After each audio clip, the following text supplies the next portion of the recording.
You, John Fitzgerald Kennedy, do solemnly swear. I, John Fitzgerald Kennedy, do solemnly swear. That you will faithfully execute the office of President of the United States. That I will faithfully execute the office of President of the United States. And will, to the best of your ability. And will, to the best of my ability. Preserve, protect, and defend the Constitution of the United States. Preserve, protect, and defend the Constitution of the United States. So help you God. So help me God.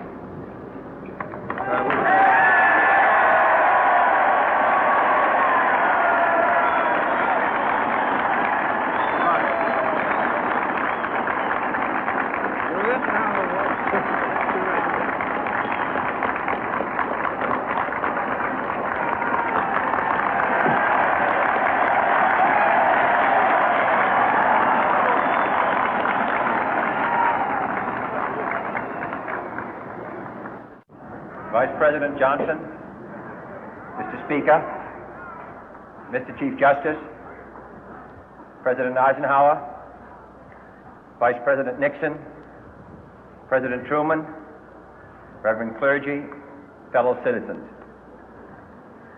We observe today not a victory of party, but a celebration of freedom, symbolizing an end as well as a beginning, signifying renewal as well as change.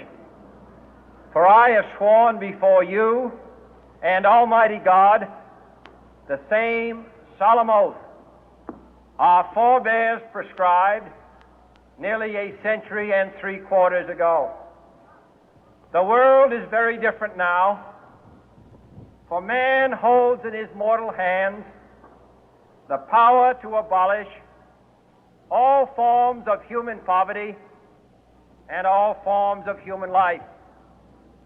And yet the same revolutionary beliefs for which our forebears fought are still at issue around the globe. The belief that the rights of man come not from the generosity of the state, but from the hand of God. We dare not forget today that we are the heirs of that first revolution. Let the word go forth from this time and place to friend and foe alike that the torch has been passed to a new generation of Americans born in this century, tempered by war, disciplined by a hard and bitter peace, proud of our ancient heritage, and unwilling to witness or permit the slow undoing of those human rights to which this nation has always been committed and to which we are committed today at home and around the world.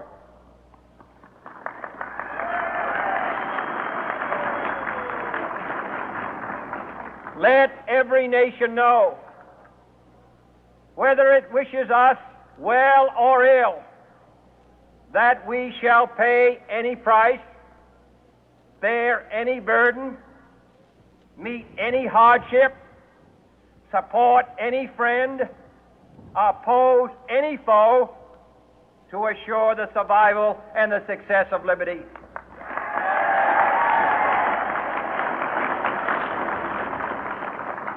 This much we pledge and more. To those old allies whose cultural and spiritual origins we share, we pledge the loyalty of faithful friends. United, there is little we cannot do in a host of cooperative ventures. Divided, there is little we can do, for we dare not meet a powerful challenge at odds and split asunder. To those new states whom we welcome to the ranks of the free, we pledge our word that one form of colonial control shall not have passed away, merely to be replaced by a far more iron tyranny. We shall not always expect to find them supporting our view, but we shall always hope to find them strongly supporting their own freedom, and to remember that in the past, those who foolishly sought power by riding the back of the tiger ended up inside.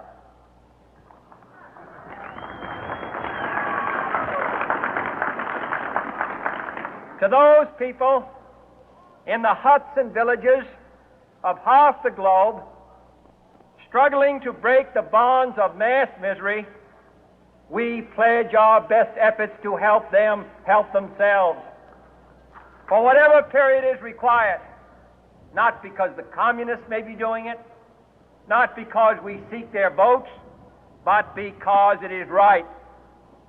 If a free society cannot help the many who are poor, it cannot save the few who are rich.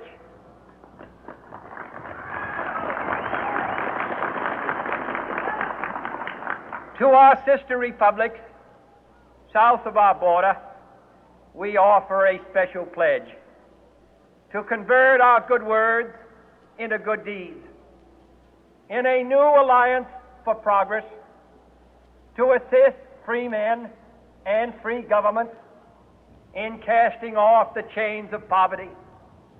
But this peaceful revolution of hope cannot become the prey of hostile powers.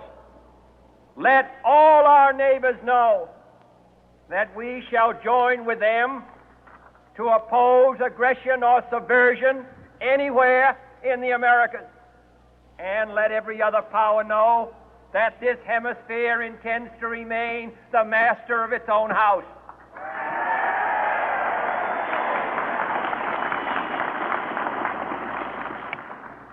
To that World Assembly of Sovereign States, the United Nations, our last best hope, in an age where the instruments of war have far outpaced the instruments of peace, we renew our pledge of support to prevent it from becoming merely a forum for invective, to strengthen its shield of the new and the weak, and to enlarge the area in which its writ may run.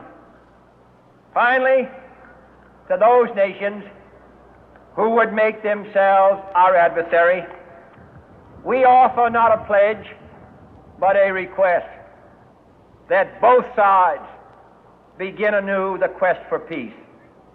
Before the dark powers of destruction, unleashed by science, engulf all humanity in planned or accidental self-destruction, we dare not tempt them with weakness, for only when our arms are sufficient beyond doubt can we be certain beyond doubt that they will never be employed. But neither can two great and powerful groups of nations take comfort from our present course, both sides overburdened by the cost of modern weapons, both rightly alarmed by the steady spread of the deadly atom, yet both racing to alter that uncertain balance of terror that stays the hand of mankind's final war. So let us begin anew, remembering on both sides that civility is not a sign of weakness, and sincerity is always subject to proof. Let us never negotiate out of fear, but let us never fear to negotiate.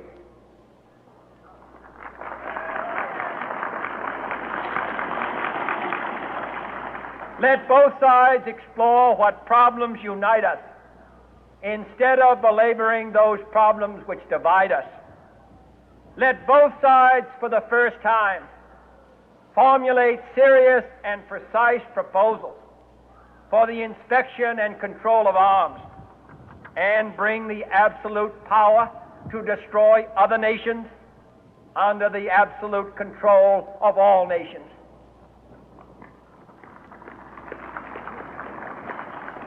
Let both sides seek to invoke the wonders of science instead of its terrors.